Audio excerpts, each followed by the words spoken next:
Hello, I need your help. I need your help because I have a plan to set in motion a series of events that will build a global system of tuition-free universities. Currently, I have set up a 9-day window from June 17th to June 26th, a Kickstarter campaign that I need help generating buzz about. Now, the Kickstarter campaign isn't the result. It's merely the first step in a series of leverages. I plan to leverage one thing for another, until we have in place a framework for this global system of tuition-free universities. It sounds like a monumental idea. It sounds like a risky idea.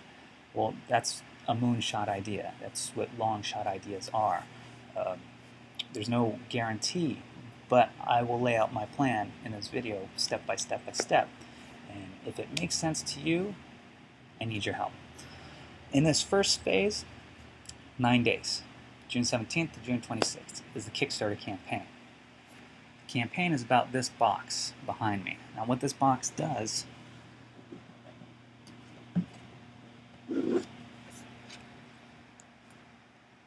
is it grows carnivorous plants. It takes care of all the growing conditions necessary to grow these plants. Now, these plants eat flies and mosquitoes. In fact, there's hundreds of species of carnivorous plants in the world. Some get big enough to eat mice. I go over a few species in the Kickstarter campaign. Go to Kickstarter.com, search carnivorous garden, and you should find it pretty easily. But this box, what's neat about this box is you can have it in your home or your office. It takes care of all the growing conditions. All you do is give it water, distilled or reverse osmosis. And at night, when the lights are dark, this one gives off light still. And all the flies and mosquitoes go towards the light. So they'll go into the box, and they'll be confined to the carnivorous garden that you cultivate.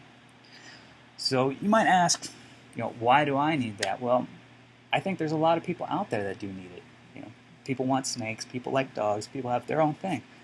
Plants, they're interesting, and this box makes them functional in the home. So imagine what people will come up with the hundreds of different species out there, different types of gardens that they'll design, the different species out there they'll breed from that. This is important because it's going to be important later on. So that campaign is about pre-orders for this box. The more pre-orders I can get, the more refined of a design, better production I can get for this box and make it cheaper. And whatever I can cut costs on the box, I will throw in more plants in there so people can landscape their carnivorous garden. But I need that campaign to shatter its funding goal. Its funding goal is $7,000. It should be easy to break given the proper amount of buzz. I also need help getting my plan out there, my plan to leverage this thing for another. So that's the first step, is this 9-day window. That's where I need your help. It's not going to cost you anything. You don't have to leave your computer. I just need help promoting it. I need to get people talking about it. The more eyeballs I can get on it, the more pre-orders. And I think there's people out there who will get it. I just need to reach them. Okay, so at the end of that campaign, 11 days after the end of that campaign, Shark Tank is having an open casting call in Los Angeles, July 7th. I intend to take the results of this campaign, if they're substantial enough, and to go to that open casting call where you have 1 minute to pitch your idea to them. So this means more leverage. I'll be able to get past that 1 minute, get past the producers, and have access to the Shark Tank investors. It's a long shot idea, I know. What I'm going to sell them on is this. I'm not going to say, hey, you need to invest in a global system of tuition-free universities. They want money themselves, so I'm going to convince them of this. I know how to create the next speculative bubble.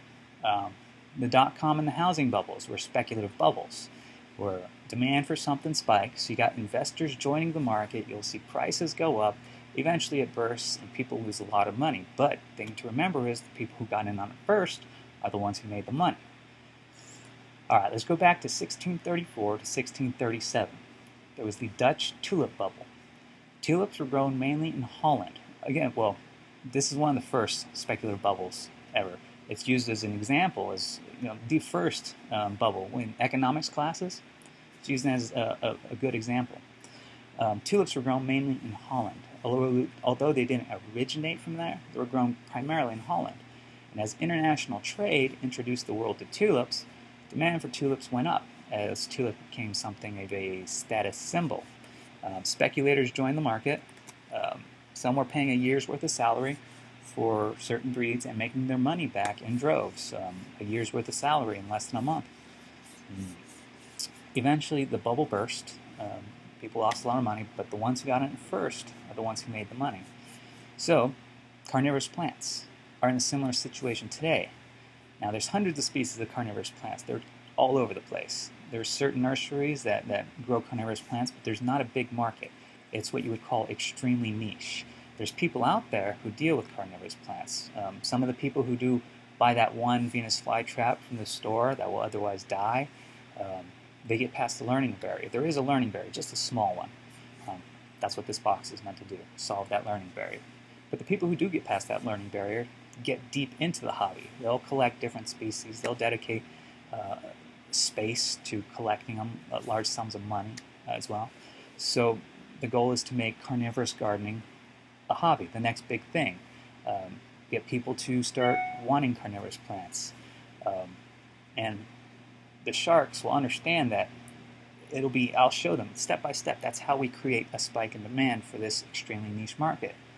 They will understand that they need to invest in the market while it's still small and buy up the rare species, as many of the rare species as possible. So we can begin developing these species, producing them in preparation for the spike in demand.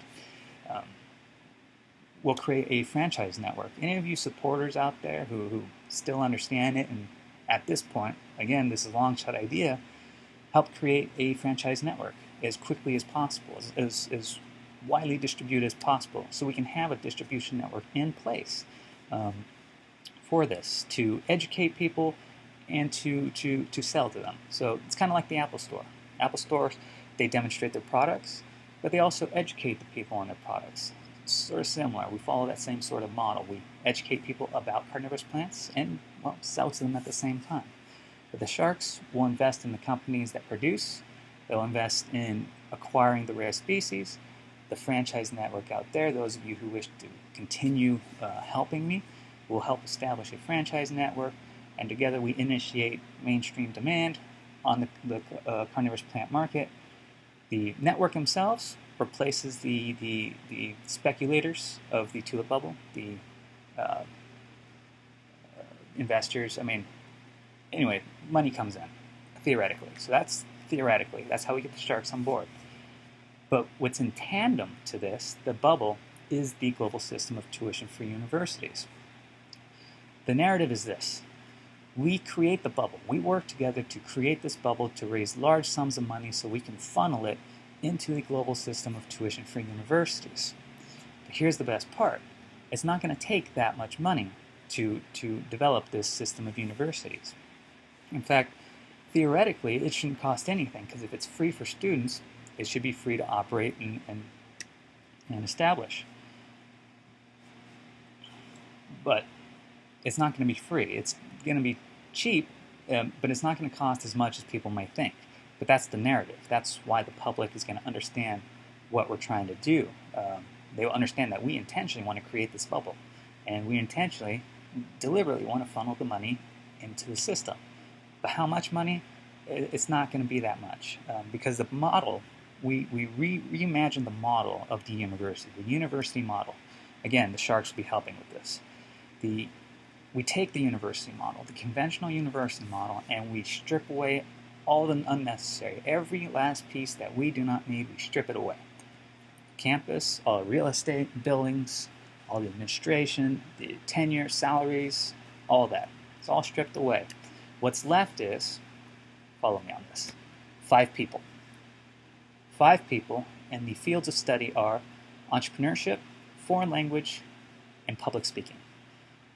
The reason for this being is because those 3 are very pertinent to business, to entrepreneurship itself. But But you don't need a certification for any of those because they're not highly technical. They're more like an art form. And in art, you're either skillful in it or you're not. You either apply it or you don't. No certificate is going to say you're good at artists, being an artist in this. Same thing with entrepreneurship, foreign language, and public speaking.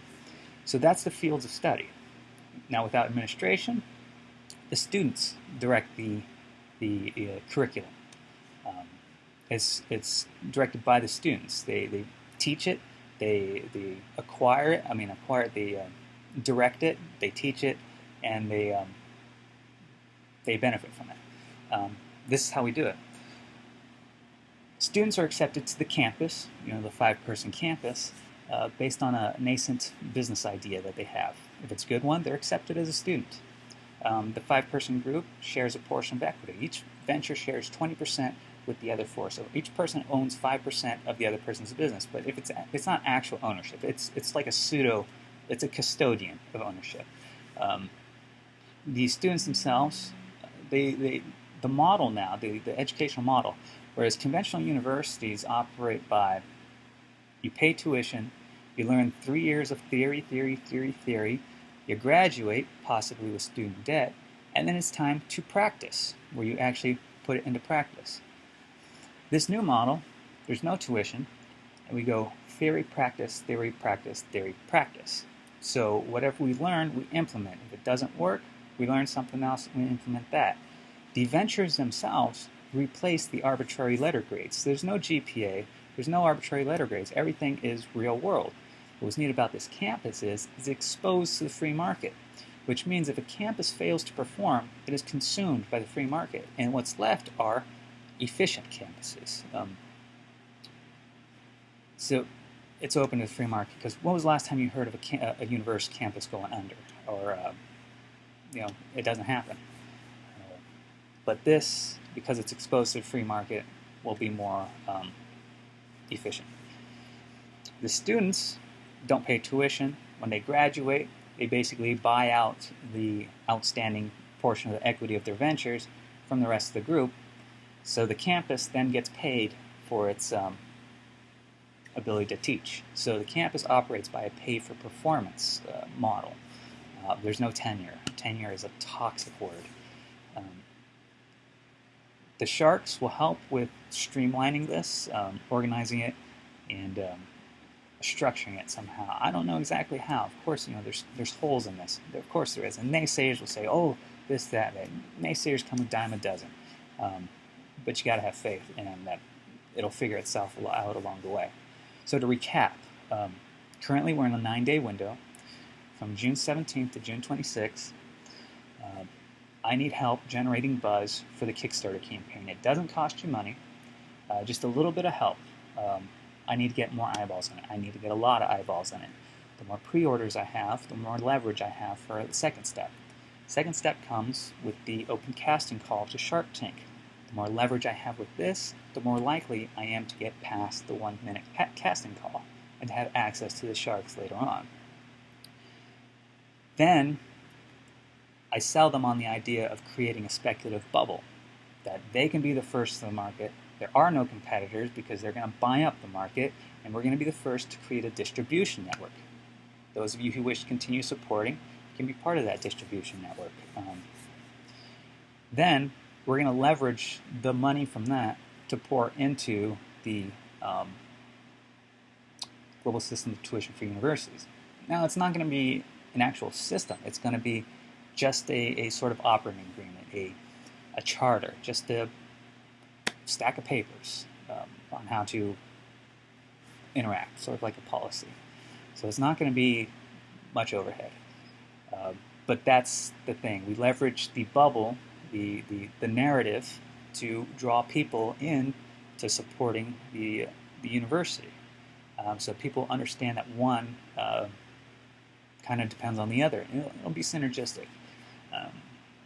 But what happens from there? What the gardens will look like later on when it's in other people's hands will be completely different than what I have. What the campuses themselves will look like over time will be completely different from what I've shared with you today. But it's just That's my game plan. It's a moonshot idea. It's a moonshot idea.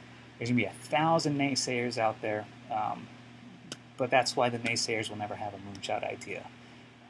Those of you who wish to help me, help me. I need your help. Give me these 9 days, and I will give you the rest. I will show you my progress from every step of the way, and if those of you wish to continue to help me, I invite you to. So I'm going to put my email address in this video. Just contact me if you want to be a bigger part, or just want to open the lines of communication. That's it. There you go. We'll see what happens.